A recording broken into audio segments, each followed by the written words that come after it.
We are in a workers' comp pool. It's very costly.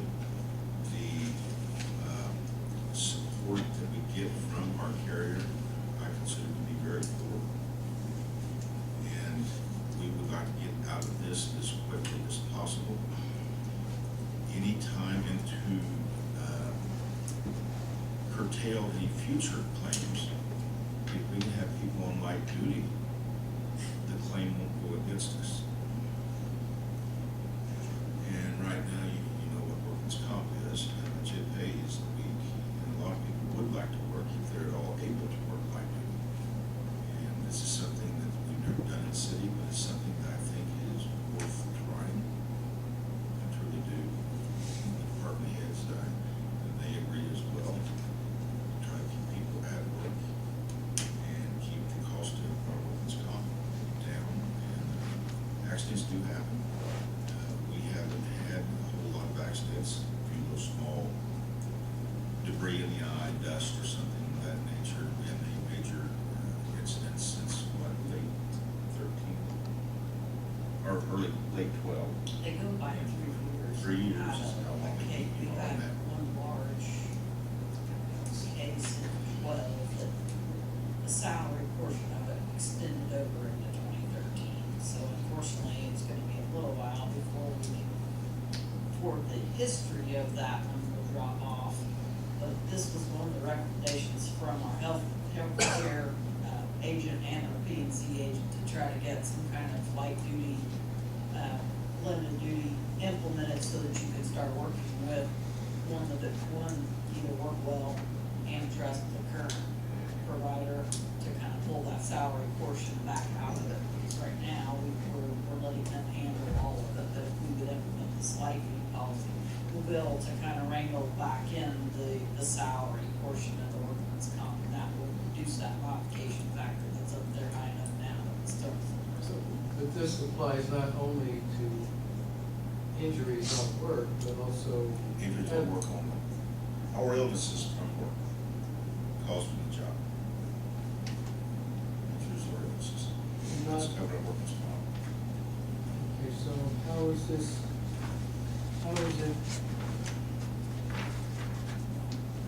is it limiting that? Because what I see, it says, okay, injury occurred on duty, the employee signed the limited duty. So illness or injury outside of, We are leaving it open I to fall be and able break my to leg. do, yeah, we, if that Walking on person was on taking a walk. FMLA because it was their own injury maybe, then we could, if they would request it, if that, we're gonna require it if it's a workman's comp injury, we're gonna review it, but if someone from our workforce does something on their own personal time, maybe they're on FMLA, but they wanna try to come back on limited duty, we're gonna work with the department head, maybe try to explore some options to bring them back, so. because it says it's an illness or injury. I don't know if it's, all those are modified by occurred on duty. Become ill on duty. It's possible. That's what we're looking at, if we have enough light duty jobs at one time. Well, that's another question, do we? Well, We're going to explore those options as much as possible, especially if it's a workman's comp. So we gotta try to figure out a way to reduce our costs when it comes to claims, and I think we're gonna try to, I don't know, Jamie, if we've got anything, we're gonna maybe try to coordinate your safety coordinator position in with this. So that's gonna be one of the people that they will report to if they have an injury or illness at work. I mean, that's gonna be one of the people that they'll be able to report to and say, then that safety coordinator for that department's gonna say, what could we have, what happened, what could we have done to prevent this injury type thing. Kind of a person that's gonna be the one to oversee and start maybe collecting that information, are these consistent injuries in this department all the time? So if those are consistent, then safety committee's probably gonna have to come back to either or works or I guess we don't really have a separate safety committee because we do know the down those peaks, so I mean, I guess we can work on from that. That's department heads, I mean, that would, we just have to work with department heads to try to come up with a solution if it gets to that, but we're hoping that the light duty portion of it will offset some of our costs. And like I said, that was a recommendation of both from our healthcare agent and our Hey, agency. so, Glenn, just, I think. conceptually, I don't have a real problem with it, but there's some.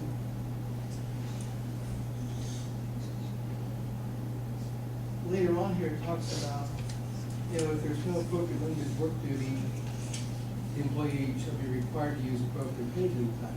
But that's different than an injury on work. They're not forced to use paid leave time for that, are they? Be injured on that work. I mean, if I'm out repairing a water line and something happens and I get injured badly, and I'm off work, that's workman's comp, yes? Am I right? And as long as I'm not It is able to a to certain work. extent, there is, Huh?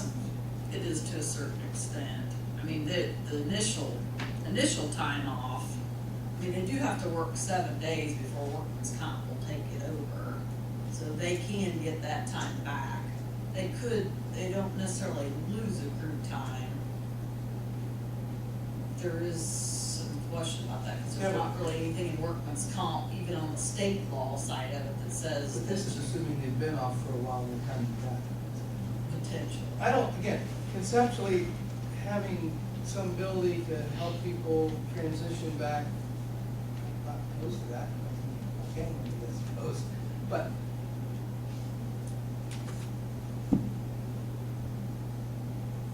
I guess I just don't know. I'm getting different answers to the questions I'm asking, and maybe I'm just being thick, so you all, I'm gonna give it to Sabina, I can't understand. I think it should be only according to the, right now, anyway, lost time or injuries on the job. Workers' comp. At least that's the way I understood it, when it was explained to me on what it was. Chris, have you had a chance to look at this, and is that what that says exactly? No, I do believe that is an accurate interpretation, but I will say that I believe it's an interpretation. I don't believe that it is as clearly stated that it will only apply in that instance. That being said, I don't know that there's a good way to more explicitly state that, given what you're trying to accomplish, which is essentially creating an exception to FMLA. Because essentially, I think the issue you're dealing with, Glenn, is particularly like on the unpaid leave part. Well, the original portion of that's going to be covered by workman's comp. That's only a limited period of time, and then FMLA is going to kick in.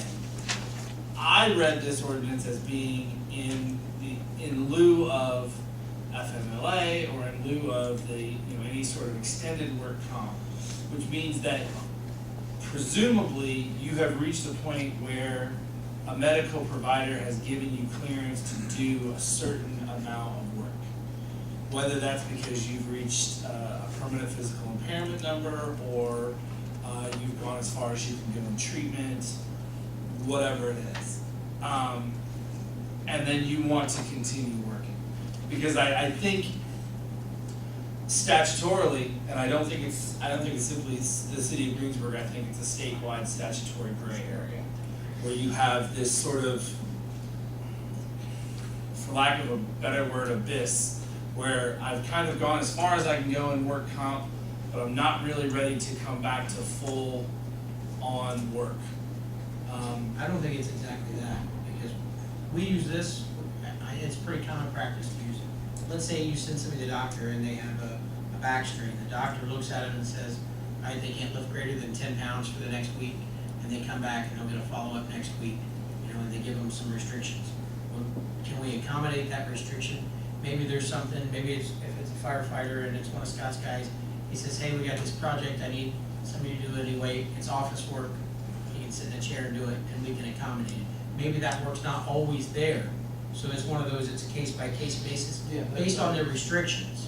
Otherwise, if we can accommodate, then that person's off for a week. Workers' comp doesn't pay for the first 7 days, so this next week he goes back and he gets released with no restrictions, but that person's off work for a week, no pay. Then workers' comp picks up after day number 8, and if you're off for more than 21 days, then it'll come back and pick up the first 7. So it's kind of gray on how it sets up, but this gives an employee an opportunity to maybe still do some work, not lose pay. That's how I see this, you're trying to work within the restrictions, but still. That's what I understood is what they're trying to do. I just didn't know if it accomplished that. And I'm not familiar with all the workers' comp and other kinds of things, and other than having a vague idea of having read it some time ago, FMLA or whatever it is, I don't know the particular parameters when that kicks in and what the Well, restrictions the are. one thing with FMLA and workers' comp, they run concurrently, so if you're off for workers' comp, those are FMLA days as well, so they run concurrently, so you use both at the same time. And then you only have so much, you only have like 12 weeks of FMLA, you know, and then at some point in time, once you reach a certain point in your workers' comp, you know, then basically the city's gotta make that determination on whether they, you know, if you still can't come back to work. Unfortunately, you got hurt at work, and it's kind of a bad situation, but then you may have to let someone go at that point in time. And is it gonna be a permanent disability where we can't handle it permanently? And that's, you know, so you gotta look at those things. And if it is a situation where the guy needs the job, it's just gonna take an extended amount of time to get him going, get him back into physical fitness, and we have If that it's to a take care of it as well. Under Boone County had. Then we give that opportunity. What you're saying, maybe a lesser job description for one. Give them a PPI rating. Well, based on what it's not a job somebody's description, it's a and what body part. placing policy that you can include in language.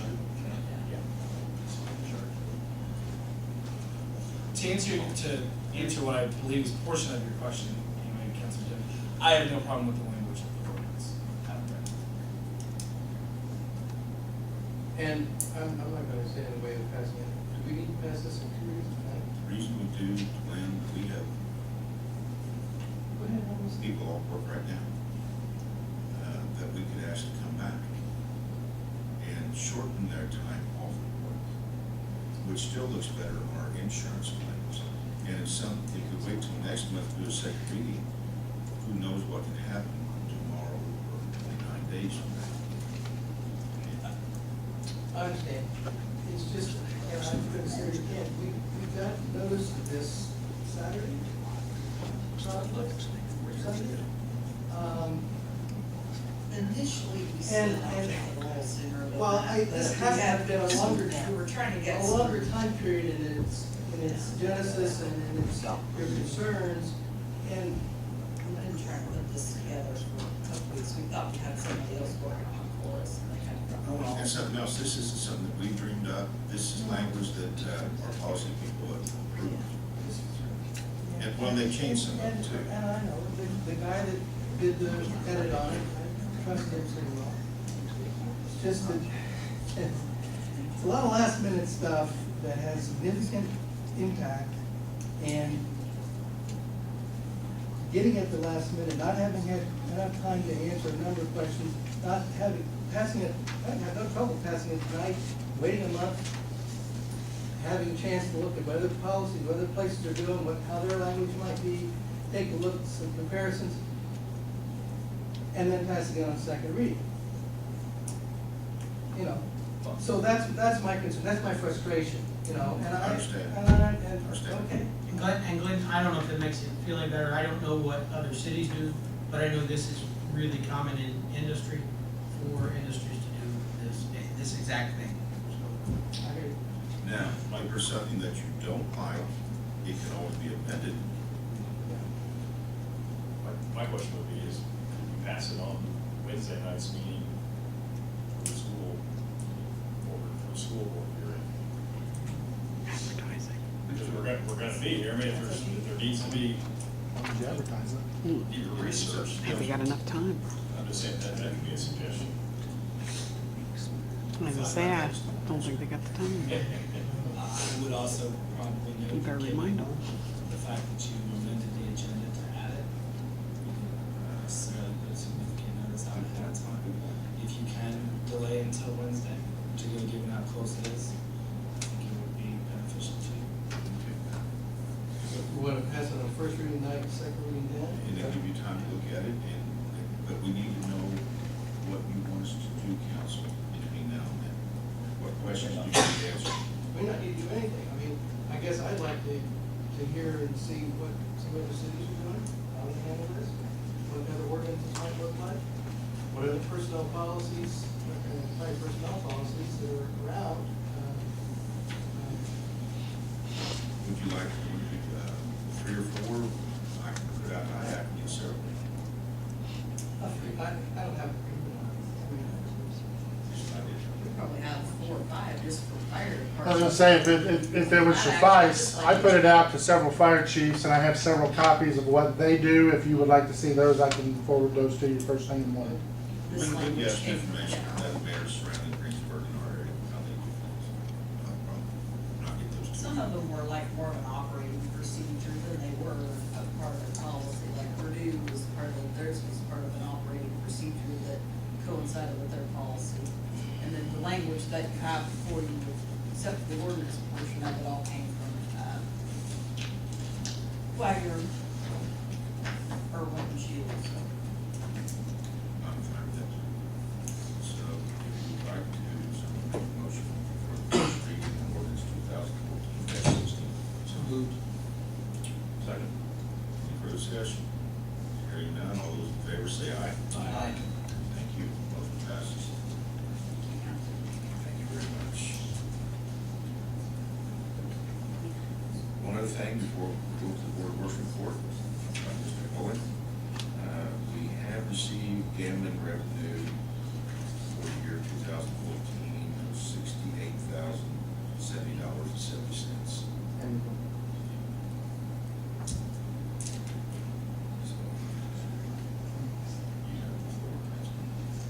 Okay, short meeting tonight. Joan Eversole from First Baptist Church asked for road closing on Washington Street between Montford and Jackson from 7 a.m. to 1 p.m. That will be on Sunday, September 14th for an outdoor service and a lunch. That was granted. Dave Stulls from True County Players was granted use of the City Hall Gymnasium for October 24th and 25th for a play.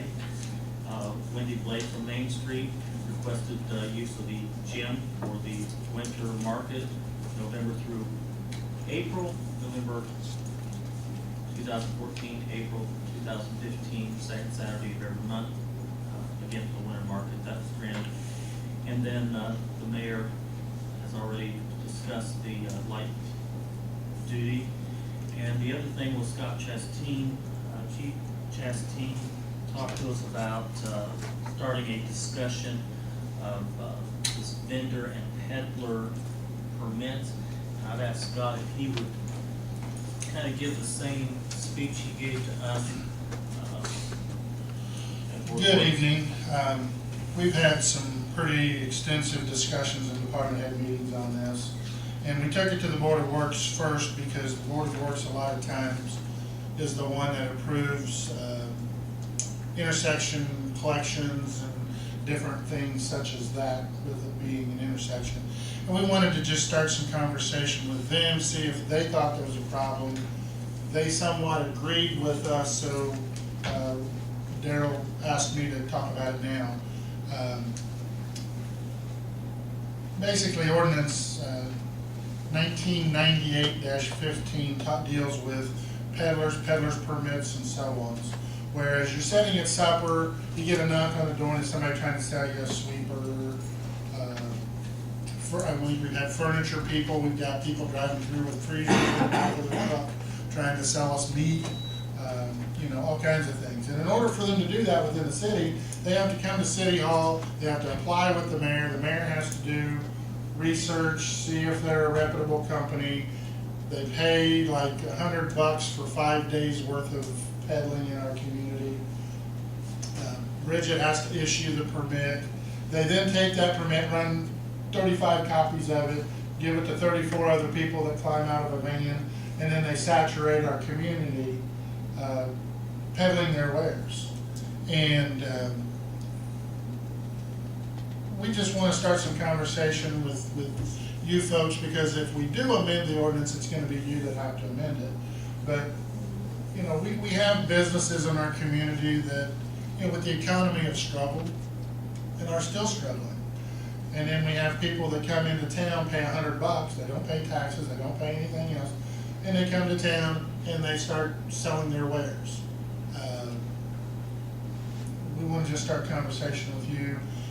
We want to look at, again, the collection and intersections. We've tried to reach out to the people that come and ask us for permission. We really don't give them permission because there's a liability issue there. But we've asked them to wear a reflective vest. We've asked them to put cones or something in the area to at least try to make it safe, and a lot of them haven't done that. You know, I feel confident that if they're in one of our intersections and they're injured, we're gonna get named in a lawsuit. So again, 1998-15 is that portion of it. I don't think there's really anything on the collection and intersections. But those are kind of some of the things we want to start talking about.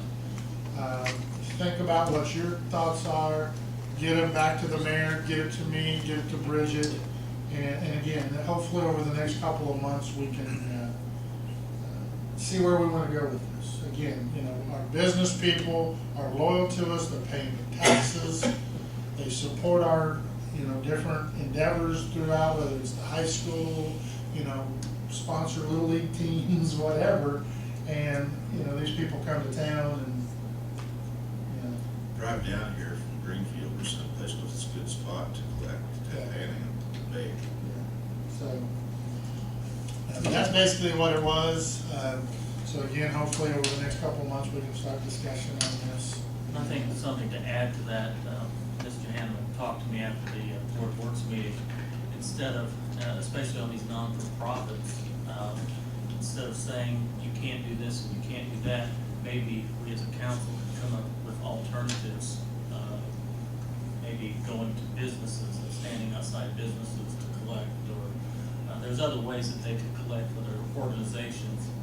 But just basically for the cause of safety, especially these intersections, I mentioned in the Board of Works, if it's raining or even snowing, you know, a lot of, they go right on and do their collecting, and it is a safety hazard. So just, again, it's something that Scott has just brought to us to discuss, to think about, and then hopefully come up with a solution. And sometimes there's a false idea here. When the mayor has to sign the approval, and they go to people's doors, well, they might think that I'm supporting, you know, what they're selling. And you can buy the best thing in the world and something could go wrong with it, and then they're 4 states away on warranty. What's going to happen then? You know, so then people don't like people coming to the door a lot of times. We're looking at for residents. In no way do we want to detour or stop church groups, Boy Scouts, Girl Scouts, things of those nature that we occasionally have people knock on our doors. It's not that often. It happens, and we're not looking to stop something like that. We're going to stop the peddler's permits, the things that actually require a peddler's permit. So, right, I think I understand what you're after, but are you, what's your alternative? Not having any permits is one, and then what happens? Well, ultimately, what would happen is if we amend this the way we were thinking, we just ban it.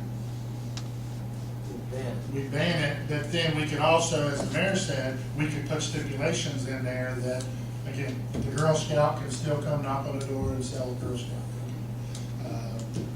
You know, the Boy Scout can still sell the popcorn. But there would be certain criteria that they would have to meet in order to do that. And you may be aware, some of you, what our state legislatures did to us last year. There's really only one organization that can legally come to your doors without a permit. That's the cable companies. Okay. Thank you very much. Thanks. Thank you. council? Well, I didn't know if you wanted to bring up this job description real quick for the safety. coordinator. Yes. This was just a complete rough draft. I think there's some things we're gonna have to modify. I know there's things we'll have to add to this. But this was just just something to take a look at, kind of get your brain thinking. And if you have something, you say, hey, why don't we add this or add this? If you send me that information, send me your comments, I'll update it, and then we can maybe look at it next month. And I'm encouraging the department heads to try to find a volunteer that's interested in safety, to take that position. And so we're working that direction too, so we're working on the job description of the safety coordinator ordinance and what their responsibilities are going to be, like when the accident happened, what happened, when, where, how, who was involved, witnesses, temporary countermeasures, permanent countermeasures, when do they take effect, by who influenced. So a lot of things will be happening in the future that hasn't happened.